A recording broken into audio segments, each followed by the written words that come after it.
If you are an INFJ, conflict is probably a four-letter word. Your heart starts racing, your throat tightens, and your brain immediately starts looking for the nearest exit. You'd rather let someone walk all over you for 6 months than have one uncomfortable 10-minute conversation. But here is the cost of that avoidance: resentment. When you avoid conflict, you aren't keeping the peace, you're just storing the war inside your own body. Today, we are changing your relationship with confrontation. I'm going to show you how to stop cringing and start operating. We are going to adopt the surgeon's mindset, where conflict isn't about hurting someone, it's about saving the connection by removing the rot. The reason you cringe during conflict is biological. Because your extroverted feeling, FE, is so sensitive to the vibe of the room, your brain interprets social tension as a physical threat. Your amygdala fires, your logic shuts down, and you fall into fight, flight, or fawn. To the tactician, this is unacceptable. You cannot lead if you are being governed by your nervous system. Strategic confrontation requires you to move the conversation from the limbic system, emotion, to the prefrontal cortex, strategy. You aren't fighting a person, you are solving a friction point. Most people approach conflict like a soldier. They want to win, they want to be right, and they want the other person to lose. This triggers immediate defensiveness. The INFJ tactician approaches conflict like a surgeon. Objectivity. The surgeon doesn't hate the patient, they hate the tumor. Precision.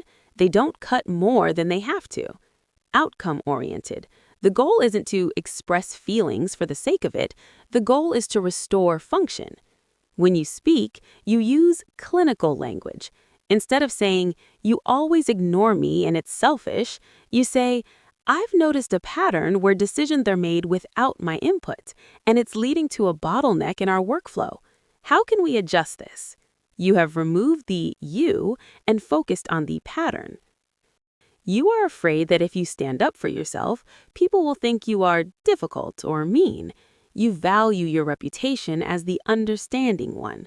But understand this: people respect boundaries more than they like niceness. If you are infinitely understanding, you become a doormat. If you are strategically firm, you become a sovereign. In a moment, I'm going to give you the Dear Man script, the exact linguistic formula that ensures you get what you want without ever raising your voice. Derived from dialectical behavior therapy, this is the tactician's blueprint for a clean confrontation. D. Describe. State the facts without judgment. We agreed to meet at 5 and you arrived at 5:30. E. Express. State how it affects the situation. When the schedule shifts, I lose my focus window. A. Assert. State clearly what you need. I need us to stick to the agreed time or give me an hour's notice. R. Reinforce. Explain the benefit to them. This way, I can be fully prepared for our meeting. M. Mindful. Stay on topic. Don't let them bring up the past. A. Appear confident. Maintain eye contact. No softening words. N. Negotiate. Be willing to find a middle ground if the core need is met. You don't start training for a marathon by running 26 miles.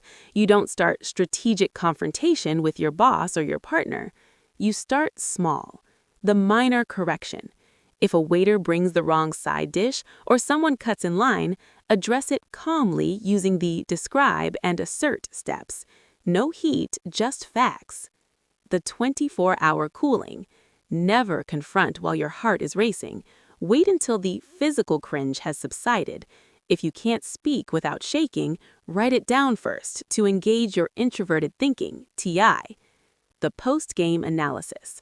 After a conflict, instead of ruminating on what they said, ask yourself, did I stick to the facts? Did I stay calm? Judge yourself on your process, not their reaction.